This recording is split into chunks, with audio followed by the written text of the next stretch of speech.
So today we're going to talk about the non-acceptable and acceptable liquids during intermittent fasting. A very important topic because so many people make mistakes when they're doing fasting.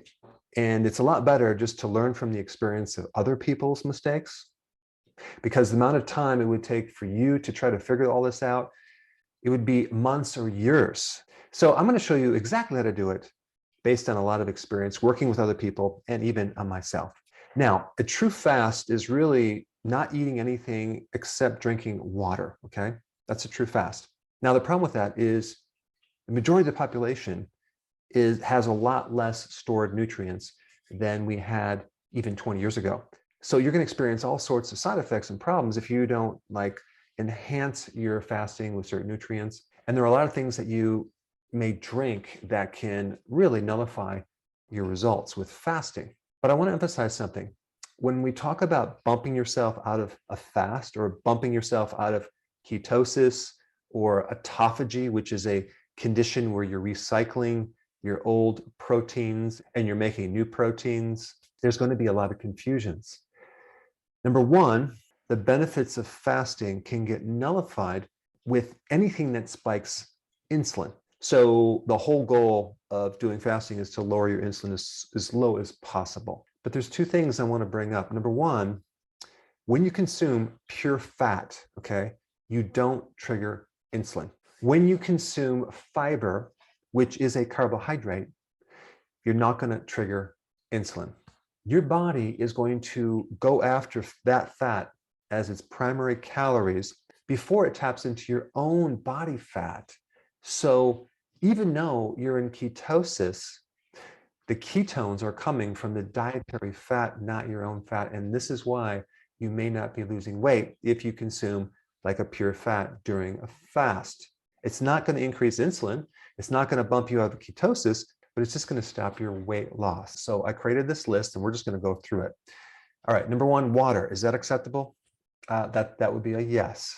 Now, of course, there's good water and there's bad water.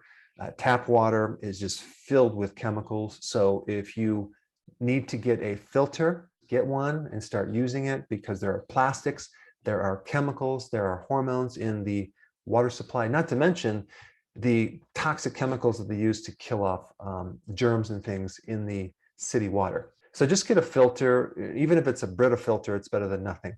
Personally, I have a filter that pulls out fluoride, because if you're drinking fluoride, it's going to affect your thyroid. And also in the shower, all that fluoride just makes your skin, it can create all sorts of red rashes and all sorts of issues. And you can simply just put a little attachment to your shower head and get rid of that fluoride. I'll put a link down below of a good shower head that filters out the fluoride. So spring water is the best. You can do bottled water. Pellegrino is a bit expensive, but it has all the minerals and it's naturally carbonated. Personally, I like carbonated water for some reason. I just like it. So I have a little machine that pumps in CO2 into water, and it makes my own carbonated water. But in general, water is not going to bump you out of ketosis. But I would recommend drinking a little bit more water when you're doing intermittent fasting. If you have a tendency to get a kidney stone, you want to be consuming at least 2.5 liters of fluid every single day, and that will really protect you. All right, now what about when we add apple cider vinegar? That's a definite yes, because apple cider vinegar will greatly help your blood sugars. It's an acid, so it's going to help your digestion. So you're going to just digest better. And even though if you drink it when you're not eating, it's still going to help your digestion. And I'm talking about the microbiome in your intestine. So it'll help that. It'll also help you absorb minerals. But the main thing it will do for you is help your blood sugars, and it'll help give you energy as well. So I highly recommend doing like a tablespoon in your water a few times a day. It doesn't actually matter when you take it, but just try it and see if you like it. And some people use a straw so it doesn't affect your enamel. That would be a good idea. All right, what about lemon juice in your water?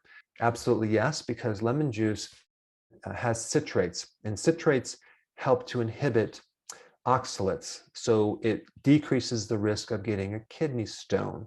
And the lemon juice does have vitamin C, but only if it's a fresh lemon. If it's in a lemon concentrate, it's pasteurized. It's not going to have pretty much any vitamin C at all. So the goal is not to drink it for vitamin C. The goal is to drink it to help prevent kidney stones by inhibiting oxalates. And it's also good for other things too. It helps the liver, it helps the gallbladder, and it also has certain phytonutrients that help in other ways. All right, what about diet sodas? That would be a big fat no, because the artificial sweeteners, especially like aspartame, affects your microbiome, and that can indirectly affect your insulin levels and create insulin resistance. And that can actually cause you to put on weight. Now, if you're using diet sodas with stevia, that's a whole different story. Totally fine. Monk fruit is another good sweetener, as well as erythritol. All right, then we get to coffee. If you're just doing black coffee, it's not going to hurt you at all. So that would be a yes on the list. The only point I want to bring up is caffeine. If you're drinking a lot of coffee through the day, you're going to be consuming a lot of caffeine, and that can inhibit your sleep cycles, which will then increase cortisol, and that will slow down your weight loss. So I would recommend only doing 1 cup in the morning, if possible. That's what I do. And my cup is actually pretty small. Of course, the coffee is strong, but it's a very small cup. I would definitely spend a little bit more money and get organic, because out of all the things that are sprayed with pesticides, coffee beans are at the top of the list. All right, then we get into this bulletproof thing. What is this bulletproof coffee? Well, they're adding butter or MCT oil to the coffee. And this brings up the point which I talked about in the beginning, where it's not going to bump you out of ketosis.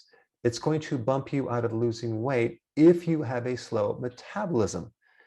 But I do recommend bulletproof coffee in the very beginning while you start this program, because it's going to allow you to do longer fasting. And it has other benefits for your cognitive ability, because MCT oil and even butter will help you generate ketones for your brain, and it's going to help you with memory and focus and concentration. But as you get going and you're really starting to lose weight, and let's say, for example, you have a slow metabolism and things aren't happening, that would be one thing to go. Because I just recently had someone that was trying to lose weight, and they were doing 1 meal a day, but I noticed that they were doing this bulletproof coffee. So we recommended getting rid of the fat in the coffee and just do coffee, maybe just with a little bit of half and half or cream, and boom, they started losing weight. So it is a point to put attention on if you're struggling with weight loss. Now, if you're thin and you want some extra benefits with your cognitive function, definitely do bulletproof coffee. All right, now what about half and half versus cream?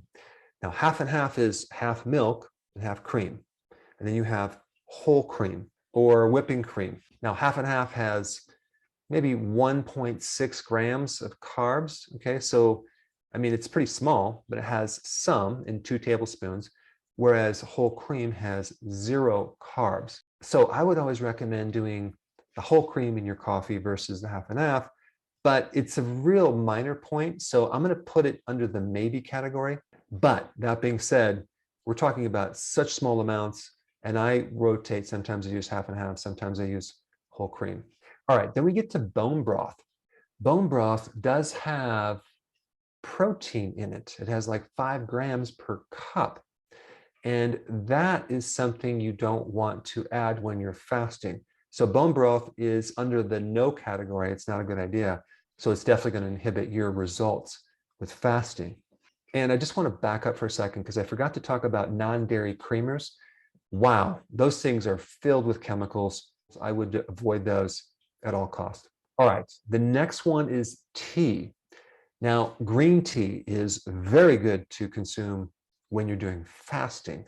There are certain phytonutrients in tea, even if you heat the tea, that will help your metabolism, that will speed things up, that have antioxidant properties, that have other phytonutrients that fight cancer, that have phytonutrients that support blood sugars, and the list goes on and on and on. I highly recommend consuming some type of herbal tea. Green tea is one of them. There's many others on a keto plan. But just one point about that is that these teas sometimes have caffeine. So take that in consideration, because that can start affecting your sleep, especially if you're sensitive. All right, next thing is coconut water. Well, coconut water has between 11 grams to, I think, 16 grams of sugar. So you definitely want to avoid coconut water. Some people drink it for hydration, thinking it's a great electrolyte drink, but it comes with a package. It comes with a lot of sugar. And anytime you eat sugar and when you're fasting, you nullify your results for a good amount of time. Now, coconut milk also has some carbs, but it really depends on the type of coconut milk. The coconut milk from brand name Silk, that actually has 1 gram of carbs, so that may be okay. So coconut water is a no, coconut milk could be a maybe. All right, next one, pre-workout powders that you would put in your drink, like branched chain amino acids.